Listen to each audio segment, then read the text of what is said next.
बहुत समय पहले की बात है। भरतपुर नामक गांव में चंदन नाम का एक लड़का रहता था। वो स्वभाव से बहुत आलसी था, परंतु उतना ही वो भोला भाला भी था। वो दिन भर कोई काम नहीं करता था, बस सारा दिन खाना और सोना ही उसकी आदत थी। उसके परिवार के सदस्य भी उसे जब काम करने के लिए कहते तो वो बहाना बनाता। ऐसे ही एक दिन, अरे चंदन, जब देखो तब सोया रहता है। आलस छोड़ और जाकर कोई काम कर। तेरा भाई लाखन सही कह रहा है चंदन, तुझे कोई काम ढूंढना चाहिए। कब तक तेरा भाई अकेले मेहनत करता रहेगा? आप सबके ताने सुन सुनकर तो मैं तंग आ गया हूँ। कोई तो स्थान होगा जहाँ मुझे बिना कोई काम किए भोजन मिलता रहे। अब मैं कुछ दिनों के लिए गांव से बाहर घूमने जा रहा हूँ। इतना कहकर चंदन घर से निकल पड़ा। यूं ही भटकते हुए वो एक आश्रम में पहुंचा। वहां उसने देखा कि आश्रम में एक गुरुजी हैं और उनके साथ उनके शिष्य, जो बस मंदिर की पूजा करते हैं और कोई काम नहीं करते। उसने मन में सोचा, यहाँ तो कोई काम धाम नहीं, बस पूजा ही तो करनी है। अगर मैं यहाँ रहने की व्यवस्था कर लूँ तो मेरे लिए बहुत बढ़िया बात हो जाएगी। एक बार पूछ लेता हूँ। प्रणाम गुरुजी, मैं दूर गांव से आया हूँ। अगर आपको कोई परेशानी न हो तो क्या मैं यहाँ कुछ दिन आपके आश्रम में रह सकता हूँ? हाँ, क्यों नहीं, तुम इस आश्रम में अवश्य रुक सकते हो। लेकिन गुरुजी, मैं कोई काम नहीं कर सकता हूँ। पता नहीं काम करने के नाम पर मुझे आलस घेर लेता है। तो यहाँ कोई काम नहीं करना है, बस पूजा करनी होगी। ठीक है गुरुजी, वो तो मैं कर लूंगा। उस दिन से चंदन गुरुजी के आश्रम में रहने लगा। न कोई काम न कोई धाम, और समय पर खाने को भोजन भी प्राप्त हो जाता था। इसलिए चंदन पूजा पाठ पूरी लगन से करता था और प्रभु भक्ति में भजन गाता था। ऐसे ही चंदन को आश्रम में रहते महीना भर हो गया था। एक दिन चंदन पूजा पाठ के सभी कार्य करके जब भोजन करने रसोई में गया, अरे आज तो रसोई में खाने की कोई तैयारी ही नहीं है।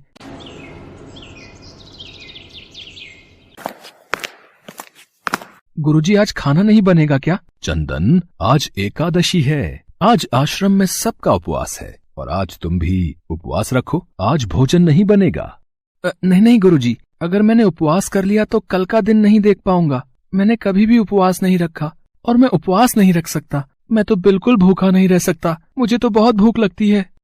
ठीक है चंदन, अगर तुम्हें उपवास नहीं रखना तो तुम मत रखो, पर खाना भी तुम्हारे लिए कोई और नहीं बनाएगा। तुम्हें अपना खाना स्वयं बनाना पड़ेगा।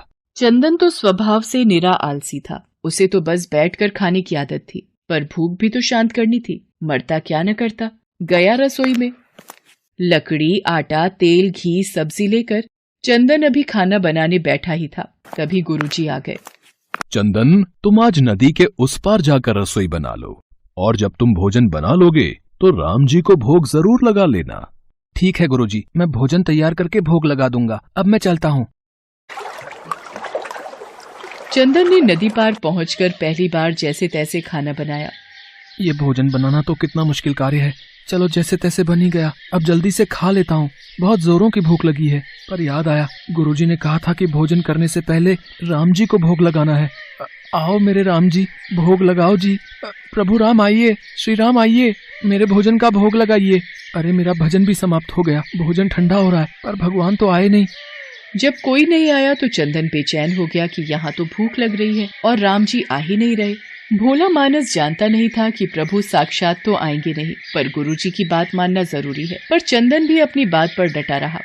देखो प्रभु राम जी, मैं समझ गया कि आप क्यों नहीं आ रहे हो। मैंने रूखा सूखा बनाया है और आपको तर माल खाने की आदत है। आप इसीलिए नहीं आ रहे ना? तो सुनो प्रभु, आज आश्रम में भी कुछ नहीं बना है। सबका एकादशी का व्रत है। खाना हो तो ये भोग ही खा लो। वो कहते हैं ना, भगवान भी भक्त के वश में होते हैं। श्री राम अपने भक्त की सरलता पर बड़े मुस्कुराए और माता सीता के साथ प्रकट हो गए। गुरुजी ने तो कहा था कि राम जी आएंगे, पर यहाँ तो माता सीता भी आई हैं और मैंने तो भोजन बस 2 लोगों का बनाया है। अगर एक को भोजन खिलाऊंगा तो दूसरे को ना पूछूं तो वो भी तो अच्छी बात नहीं है ना। कोई बात नहीं, मैं आज इन दोनों को ही भोजन खिला देता हूँ। मैं आज भूखा रह लूंगा। प्रभु, आपके इस भक्त ने तो भोजन बहुत ही स्वादिष्ट बनाया है। तभी तो मैंने तुम्हें यहाँ अपने साथ आने का आग्रह किया था। प्रभु, आप दोनों को मेरे हाथ का भोजन स्वादिष्ट लगा, ये जानकर मुझे बहुत खुशी हुई है। पर मुझे लग रहा था कि आप अकेले आएंगे, पर आप तो 2 लोग आए हैं, इसलिए मैं भूखा रह गया। पर अगली एकादशी पर ऐसा न करना। पहले बता देना कि कितने जन आ रहे हो, और हाँ, थोड़ा जल्दी आ जाना। भगवान राम चंदन की भोली भाली बातों को सुनकर मुस्कुराने लगे और माँ सीता के साथ प्रसाद ग्रहण करके चले गए। अगली एकादशी तक चंदन सब भूल गया। उसे लगा कि प्रभु ऐसे ही आते रहेंगे और प्रसाद ग्रहण करते रहेंगे, इसलिए उसने किसी को भी ये बात नहीं बताई। फिर एकादशी आई तो चंदन सोच में पड़ गया। कहीं ऐसा ना हो कि आज भी 2 लोग पधारें तो फिर मैं भूखा रह जाऊं, इसलिए आज मैं पहले से ही 3 लोगों का भोजन बना लूंगा। गुरुजी, मैं नदी पार रसोई बनाने जा रहा हूँ, पर आज थोड़ा ज्यादा अनाज लगेगा, भोजन पर 2 लोग आते हैं। लगता है तू भूख के मारे बावला हो रहा है। ठीक है, ले जा और अनाज ले जा। अब की बार चंदन ने 3 लोगों का खाना बनाया। फिर राम जी को पुकारा, प्रभु राम आइए, सीताराम आइए, मेरे भोजन का भोग लगाइए। भगवान की महिमा भी निराली है। उन्हें भी अपने भक्त के साथ हंसी ठिठोली करने में बड़ा मजा आता है। इस बार श्री राम माता सीता के साथ भरत, लक्ष्मण, शत्रुघ्न और हनुमान जी को लेकर आ गए। अरे ये क्या, एक का भोजन बनाया तो 2 आए, आज 2 का भोजन बनाया तो पूरा खानदान आ गया। लगता है आज भी भूखा ही रहना पड़ेगा। चंदन ने सबको भोजन खिलाया और बैठे बैठे देखता रहा। अनजाने ही उसकी आज भी एकादशी हो गई। फिर अगली एकादशी पर चंदन ने गुरुजी से कहा, गुरुजी, ये आपके प्रभु राम जी अकेले क्यों नहीं आते? हर बार कितने सारे लोग ले आते हैं, इस बार अनाज ज्यादा देना। ये चंदन हर बार मेरे से अनाज बढ़ा कर ले जाता है, कहीं ये अनाज को बाजार में बेचता तो नहीं है। मुझे इसके पीछे जाकर देखना पड़ेगा। ठीक है चंदन, भंडार में से जितना अनाज चाहिए ले लो। चंदन जब अनाज लेकर नदी पार चला गया तो गुरुजी भी छुपकर उसे देखने चल पड़े। इस बार भोजन पहले नहीं बनाऊंगा, पता नहीं कितने लोग आ जाएं। पहले बुला लेता हूँ फिर बनाता हूँ। प्रभु राम आइए, श्री राम आइए, मेरे भोजन का भोग लगाइए। देखते ही देखते सारा राम दरबार मौजूद हो गया। राम जी मुस्कुराए। सीता माता भी गदगद हो गई चंदन के मासूम जवाब से। प्रभु ये क्या, हम सब तो आपके साथ यहाँ पर भोजन के लिए पधारे हैं, पर यहाँ पर तो प्रसाद तैयार ही नहीं है। प्रभु इस बार मैंने ना खाना नहीं बनाया। क्यों चंदन, आज तुमने हमारे लिए प्रसाद क्यों नहीं बनाया? राम जी, भोजन बनाकर क्या फायदा, मैं तो भूखा ही रहूंगा, फिर क्या फायदा बनाने का? आप ही बना लो और खुद ही खा लो। क्या करें भैया, भक्त की इच्छा है, पूरी तो करनी ही पड़ेगी। चलो लग जाओ काम पर। लक्ष्मण, तुम लकड़ी काट लो, देवी सीता तुम आटा गूंथ लो, मैं चूल्हे की तैयारी। राम जी के साथ सब मिलकर रसोई बनाने लगे। चंदन एक तरफ बैठकर देखता रहा। माता सीता राम जी के साथ जब रसोई बना रहे थे तो कई ऋषि मुनि व यक्ष गंधर्व प्रसाद लेने आने लगे। यहाँ तो कोई दिखाई नहीं दे रहा, ये बिना भोजन बनाए अकेला भूखा क्यों बैठा है? चंदन बेटा, क्या बात है, खाना क्यों नहीं बनाया?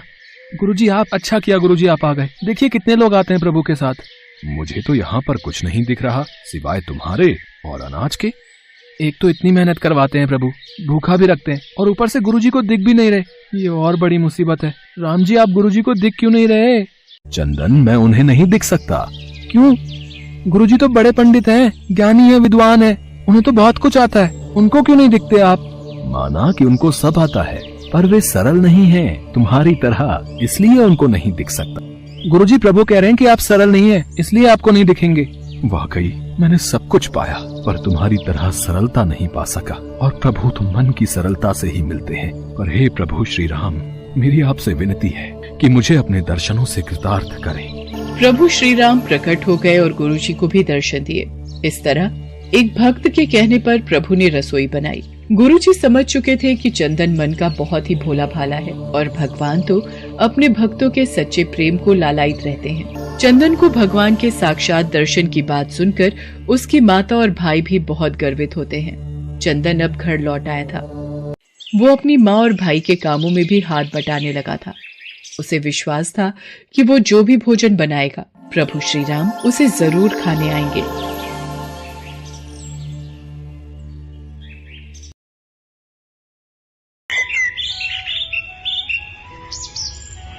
सदियों पहले की बात है।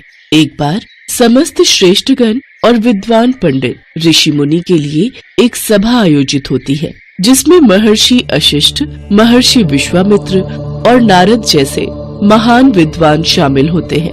वो सभी आपस में इस बात पर चर्चा करते हैं कि भगवान राम का नाम स्वयं राम के अस्तित्व से बड़ा है। उसी सभा में भगवान राम के परम भक्त हनुमान जी भी मौजूद होते हैं। हनुमान जी उन सब की बातों को बड़े गौर से सुन रहे होते हैं। तभी नारद हनुमान की तरफ देखते हैं और मन ही मन सोचते हैं, राम का नाम स्वयं राम के अस्तित्व से बड़ा है और इस बात को तो मैं सिद्ध करके ही रहूंगा। कुछ देर बाद सभा का समापन होता है। सभी ऋषिगण वहाँ से प्रस्थान के लिए खड़े होते हैं तो हनुमान जी सबके अभिनंदन के लिए खड़े होते हैं। तो नारद जी हनुमान के पास आते हैं और उनसे कहते हैं, नारायण नारायण, क्या बात है हनुमान जी, आप सभी ऋषि गणों का कितना आदर करते हैं। जैसे ही सभा समाप्त हुई आप उनके अभिनंदन के लिए उठ खड़े हुए, लेकिन एक बात आपको अजीब नहीं लगती? कौन सी बात देव ऋषि जी, आप स्पष्ट शब्दों में कहिए कि आप कहना क्या चाहते हैं। ऋषि विश्वामित्र तो एक राजा है और फिर एक राजा का ऋषि के रूप में अभिनंदन कैसा? मुझे तो ये बात ठीक नहीं लगती। हनुमान जी देव ऋषि नारद की इस बात को भली भांति समझ जाते हैं कि वो क्या कहना चाहते हैं। इसलिए जब सभी ऋषिगण वहाँ से प्रस्थान करते हैं तो हनुमान जी हाथ जोड़कर उन सब का अभिनंदन करते हैं। लेकिन ऋषि विश्वामित्र के जाने पर वो ऐसा नहीं करते, जिससे इसे अपना अपमान समझकर ऋषि विश्वामित्र बहुत क्रोधित हो जाते हैं और वो चिल्लाते हुए राम के पास जाते हैं और कहते हैं, हे राम, तुम्हारे भक्त हनुमान ने मेरे अलावा सभी ऋषि गणों का अभिनंदन किया और जानबूझकर मेरी अनदेखी की। इसका दंड तो उसे मिलना ही चाहिए। ऋषि विश्वामित्र भगवान राम के गुरु थे, जबकि हनुमान उनके प्रिय भक्त। उनके लिए दोनों ही महत्वपूर्ण थे, मगर इस संसार में गुरु का स्थान तो सबसे ऊंचा होता है। इसलिए राम विश्वामित्र के शब्दों की अवहेलना नहीं कर सकते थे। काफी सोच विचार करने के बाद राम विश्वामित्र जी से कहते हैं, हे गुरुदेव, आप ही बताएं कि इस अवहेलना के बदले हनुमान को क्या दंड दिया जाए। उनकी बात सुनकर ऋषि विश्वामित्र क्रोधित हो जाते हैं और उनके ऊंचे स्वर से समस्त सभा कांप जाती है। राम, हनुमान को मृत्यु दंड दिया जाए, मृत्यु दंड, और इसे मृत्यु दंड तुम्हारे हाथों दिया जाए, यही इसकी सजा है। अपने गुरुदेव के मुंह से ऐसी बात सुनकर राम आश्चर्यचकित हो जाते हैं और हनुमान के लिए अपार प्रेम होते हुए भी ऋषि विश्वामित्र की बात का समर्थन करने पर विवश होकर कहते हैं, हनुमान, तुम्हारा ये दंड क्षमा योग्य नहीं है, तुम्हें मृत्यु दंड अवश्य दिया जाएगा। जैसी आपकी इच्छा प्रभु, आपके हाथों मृत्यु पाना तो मेरा सौभाग्य होगा। श्री राम अपने गुरुदेव की बात का मान रखते हुए हनुमान को मृत्यु दंड देने के लिए तैयार हो जाते हैं और हनुमान जी असमंजस में पड़ जाते हैं। मगर तभी नारद उनके पास आकर कहते हैं, नारायण नारायण, राम भक्त हनुमान, मेरी मानो तो राम नाम में लीन हो जाओ। हो सकता है उनके नाम में लीन होने से स्थिति में परिवर्तन हो जाए। नारद की बात मानकर हनुमान जी जंगल के बीचों बीच एक पेड़ के नीचे बैठकर राम नाम का जप करने लगते हैं। जय श्री राम, जय श्री राम, जय श्री राम, जय श्री राम, जय श्री राम। हनुमान राम नाम में विलीन हो जाते हैं और उधर राम हनुमान को मृत्यु दंड देने के लिए वहाँ उपस्थित हो जाते हैं। विधि का विधान भी कितना अजीब है। जो अपार स्नेह का भागी है, आज उसी को मृत्यु दंड देने को विवश हूँ। भगवान राम ख्यालों में खोए हुए ही होते हैं कि तभी उन्हें अपने गुरु विश्वामित्र के अपमान का स्मरण हुआता है और वो क्रोधित अवस्था में आकर अपना बाण निकालकर हनुमान की तरफ छोड़ देते हैं, किंतु उनके बाणों का हनुमान पर कोई असर नहीं होता। ये कैसी विडंबना है, मेरे सभी बाण निष्क्रिय क्यों हो रहे हैं?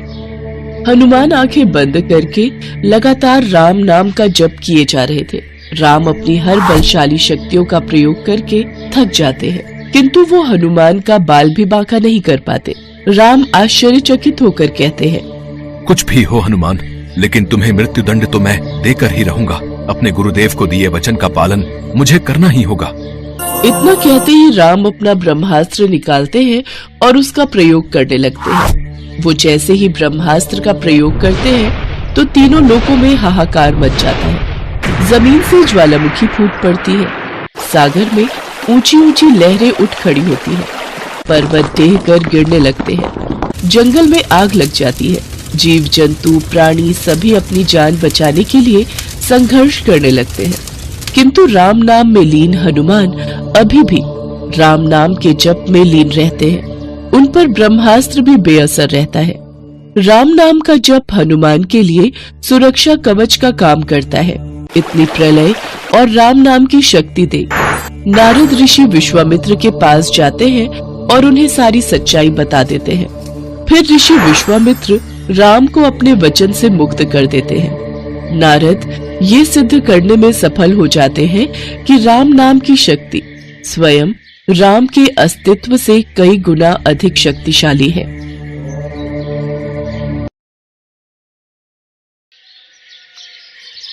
पौराणिक युग में कई ऐसे भक्त थे जिनके लिए स्वयं भगवान धरती पर उतरते थे और उन्हें अपना आशीष देकर स्वयं को गौरवान्वित मानते थे। ऐसी ही एक भक्त थी शबरी। शबरी का असली नाम श्रमणा था। ये भील समुदाय की शबर जाति से संबंध रखती थी। इसी कारण कालांतर में उनका नाम शबरी हुआ। इनके पिता भीलों के मुखिया थे। उन्होंने श्रमणा का विवाह एक भील कुमार से तय किया था, लेकिन आदिवासियों की एक प्रथा थी, किसी भी अच्छे कार्य से पहले जानवरों की बलि दी जाती थी। इसी प्रथा को पूरा करने के लिए शबरी के पिता शबरी के विवाह के एक दिन पूर्व 100 भेड़ बकरियां लेकर आए। तब शबरी ने पिता से पूछा, पिताजी इतनी सारी भेड़ बकरियां क्यों लाए हो? शबरी बिटिया, ये हम भीलों की एक प्रथा है जिसके अनुसार कल प्रातः तुम्हें विवाह की विधि शुरू करने से पूर्व इन सभी भेड़ बकरियों की बलि दी जाएगी। अच्छा, मुझे तुम्हारे विवाह के लिए बहुत काम है, मैं अभी आता हूँ। माँ, ये कैसी परंपरा है जिसके कारण बेजुबान और निर्दोष जानवरों की हत्या की जाती है? बेटी, ये प्रथा शुरू से ही चली आ रही है। मेरे विवाह के समय भी ऐसा ही हुआ था। प्रथा के बारे में सुन शबरी को बहुत दुख हुआ। वो पूरी रात उन भेड़ बकरियों के पास बैठी रही और उनसे बातें करती रही। उसके मन में एक ही विचार था कि कैसे वो इन निर्दोष जानवरों को बचा पाए। तब एकाएक शबरी के मन में ख्याल आता है, नहीं, मेरे कारण इन निर्दोष पशुओं की बलि नहीं दी जाएगी। मुझे भोर होने से पूर्व ही घर से भागना होगा। मैं भली भांति जानती हूँ, अगर एक बार मैं इस तरह अपना विवाह छोड़कर घर से भागूंगी तो कभी इस घर में मुझे वापस आने का मौका नहीं मिलेगा। शबरी के माता पिता गहरी निद्रा में सो रहे थे। शबरी उनको आखिरी बार प्रणाम करके घर से निकल जाती हैं, जिसके बाद शबरी एक घने जंगल में पहुंचती हैं। शबरी जंगल में भटक रही थी। तब उसने शिक्षा प्राप्ति के उद्देश्य से कई गुरुवरों के आश्रम में दस्तक दी, लेकिन शबरी तुच्छ जाति की थी, इसीलिए उसे सभी ने दुत्कार के निकाल दिया। तेरा इतना साहस कि तू हमसे शिक्षा ग्रहण करने के विचार से आई है। तू एक तुच्छ जाति की भील कन्या है, इसलिए हम तुझे शिक्षा देकर स्वयं को पाप के भागीदार नहीं बना सकते। तू अभी के अभी ये आश्रम छोड़कर चली जा। तेरे लिए इस आश्रम में कोई स्थान नहीं है। ऋषिवर की बातों को सुनकर शबरी शांत भाव से उन्हें प्रणाम करके वहाँ से चली जाती है। शबरी भटकती हुई मतंग ऋषि के आश्रम पहुँचती है। प्रणाम मुनिवर। जीती रहो पुत्री, कौन हो तुम? मुनिवर, मेरा नाम शबरी है। शबरी ने अपना परिचय देते हुए मतंग ऋषि से शिक्षा प्राप्ति की इच्छा व्यक्त की। मतंग ऋषि ने शबरी को सहर्ष अपने गुरुकुल में स्थान दे दिया। अन्य सभी ऋषियों ने मतंग ऋषि का तिरस्कार किया, लेकिन मतंग ऋषि फिर भी अपने कथन से पीछे नहीं हुए। उस दिन से शबरी ने गुरुकुल के सभी आचरणों को आसानी से अपना लिया और दिन रात अपने गुरु की सेवा में लग गई। शबरी जतन से शिक्षा ग्रहण करने के साथ साथ आश्रम की सफाई, गौशाला की देखरेख, दूध दोहने के कार्य के साथ साथ सभी गुरुकुल के वासियों के लिए भोजन बनाने के कार्य में लग गई। कई वर्ष बीत गए। मतंग ऋषि शबरी की गुरु भक्ति से बहुत प्रसन्न हुए। मतंग ऋषि का शरीर दुर्बल हो चुका था, इसलिए उन्होंने एक दिन शबरी को अपने पास बुलाया और कहा, पुत्री, मेरा शरीर अब दुर्बल हो चुका है, इसलिए मैं अपनी देह यहीं छोड़ना चाहता हूँ, लेकिन उससे पहले मैं तुम्हें आशीर्वाद देना चाहता हूँ। बोलो पुत्री, तुम्हें क्या चाहिए? हे गुरुवर, आप ही मेरे पिता हैं। मैं आपके कारण ही जीवित हूँ। आप मुझे अपने साथ ही ले जाएं।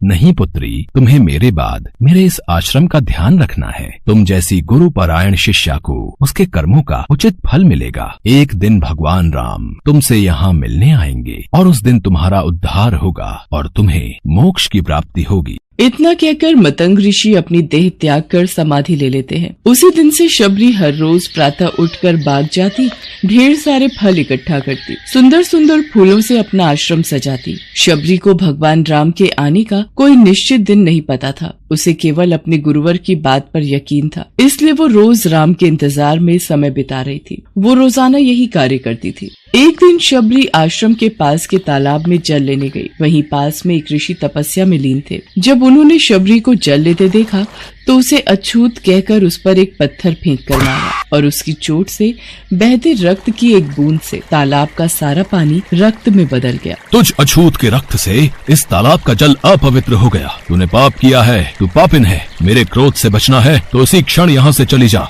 ऋषि के कटु वचन सुनकर शबरी रोती हुई अपने आश्रम में चली गई। उसके जाने के बाद ऋषि फिर से तप करने लगे। उसने बहुत से जतन किए लेकिन वो तालाब में भरे रक्त को जल नहीं बना पाया। उसमें गंगा, यमुना सभी पवित्र नदियों का जल डाला गया लेकिन रक्त जल में नहीं बदला। कई वर्षों बाद जब भगवान राम सीता हरण के बाद उनकी खोज में वहाँ आए, तब वहाँ के लोगों ने भगवान राम को बुलाया और आग्रह किया कि वे अपने चरणों के स्पर्श से इस तालाब के रक्त को पुनः जल में बदल दे।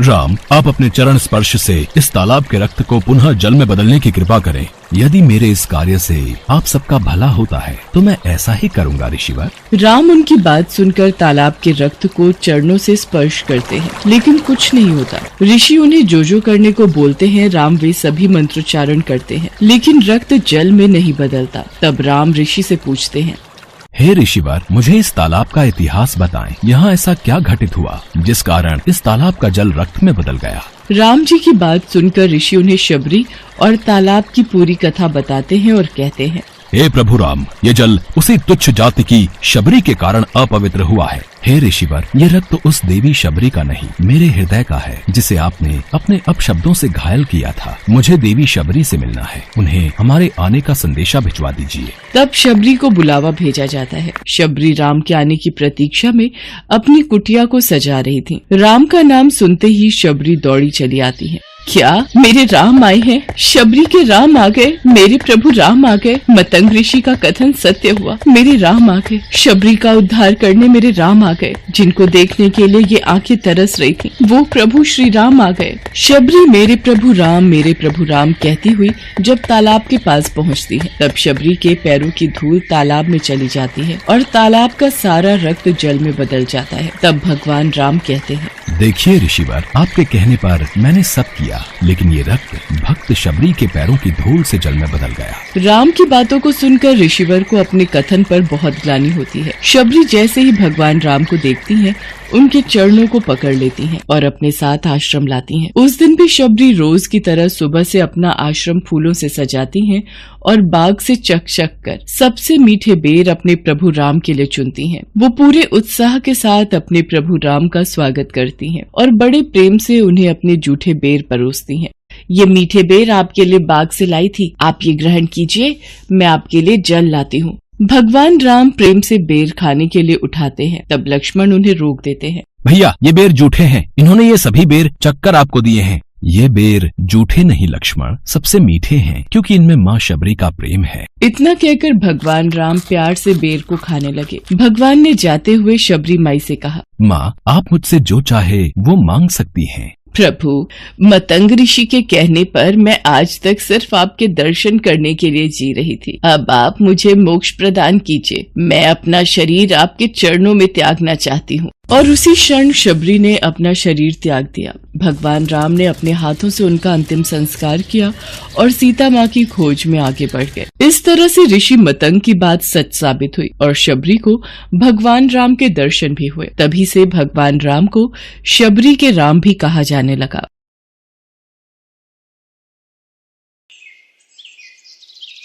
पौराणिक कथाओं के अनुसार भगवान राम ने त्रेता युग में सारे कार्य संपन्न कर लिए थे और उनकी सारी लीलाएं समाप्त हो चुकी थी। धरती पर उनके जीवन की अवधि भी समाप्त होने का समय आ चुका था। लेकिन समय समाप्त होने के बाद भी मृत्यु के देवता यमराज भगवान राम के समीप उनके प्राण हरने नहीं आ पा रहे थे, क्योंकि रामदूत हनुमान भगवान राम के प्राण रक्षक थे, जो स्वयं महाकाल का एक रूप है और महाकाल से उनके आराध्य भगवान राम के प्राण छीनने की हिम्मत ना तो किसी काल में थी और ना ही किसी अन्य देवता में। काल चक्र और समय चक्र को आगे बढ़ाने के लिए भगवान राम की मृत्यु होना जरूरी था। ऐसे में भगवान राम ने एक उपाय निकाला और अपनी एक अंगूठी महल के किसी छेद में गिरा दी और हनुमान जी से बोले, हनुमान, मेरी प्रिय अंगूठी धरती में वहां उस छेद में चली गई है। क्या तुम पाताल लोक से मेरी अंगूठी ढूंढ कर ला सकते हो? प्रभु, बस इतनी सी बात। मैं अभी जाता हूं और शीघ्र ही आपकी अंगूठी लेकर आता हूं। हनुमान जी अंगूठी ढूंढने पाताल लोक में चले गए। वो अंगूठी को पकड़ने जाते और वो और नीचे चली जाती। हनुमान जी पाताल लोक में पहुंचे। वहां वो नागों के राजा नागराज से मिले। नागराज ने उन्हें अंगूठियों से भरा एक कक्ष दिखाया। इस कक्ष में बहुत सारी अंगूठी रखी हुई हैं। आप प्रभु राम की अंगूठी ढूंढ सकते हैं। यहाँ तो बहुत सी अंगूठियां पड़ी हैं। इनमें से प्रभु राम की कौन सी है, ये मुझे देखना होगा। राम जी की युक्ति काम आ गई। हनुमान जी अंगूठी ढूंढने लगे। इसमें उन्हें काफी समय लग गया। हनुमान जी को अयोध्या में न देखकर यमराज ने अयोध्या में प्रवेश किया और वे एक संत का रूप धारण कर भगवान राम जी के महल में पहुंच गए। तब संत के भेष में यमराज भगवान राम से मिले और भगवान राम से बोले, प्रभु, आपको मुझे वचन देना होगा कि हम दोनों की बातों को गुप्त रखा जाए और जो कोई भी हमारी बातों को सुने उसे मृत्यु दंड दिया जाए।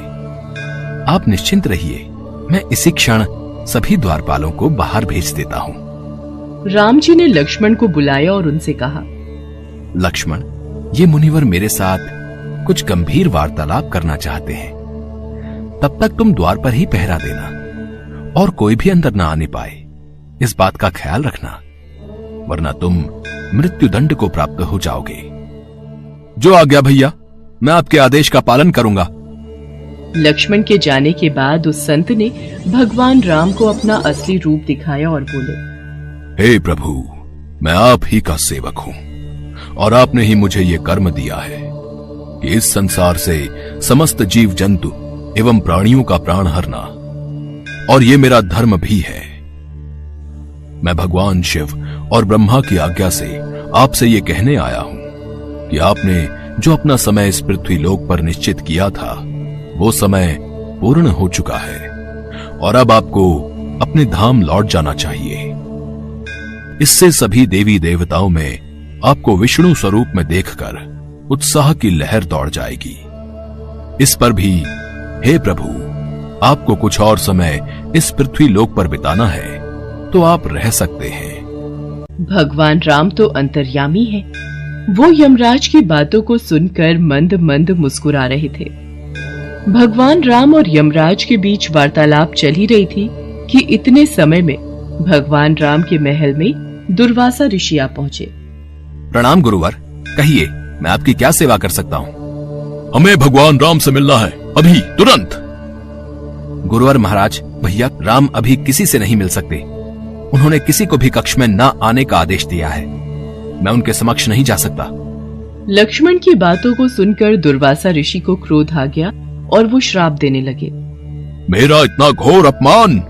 अगर मुझे राजा राम से नहीं मिलने दिया गया तो मैं पूरी अयोध्या नगरी को अपने श्राप से जलाकर भस्म कर दूंगा। अगर मैं इन्हें भैया के महल में जाने दूं तो सिर्फ मुझे ही मृत्यु दंड मिलेगा, लेकिन अयोध्या नगरी तो बच जाएगी। गुरुवर, मैं भैया को आपके आने की सूचना देकर आता हूँ। लक्ष्मण भगवान राम के कक्ष में चले गए। लक्ष्मण को सामने देख भगवान राम चौंक गए और यमराज अंतर ध्यान हो गए। राम जी दुखी हुए कि एक राजा होने के नाते उन्हें लक्ष्मण को मृत्यु दंड देना होगा।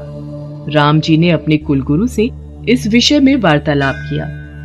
राम, किसी अपने का त्याग करना भी मृत्यु दंड के बराबर है, इसलिए तुम लक्ष्मण का त्याग कर दो।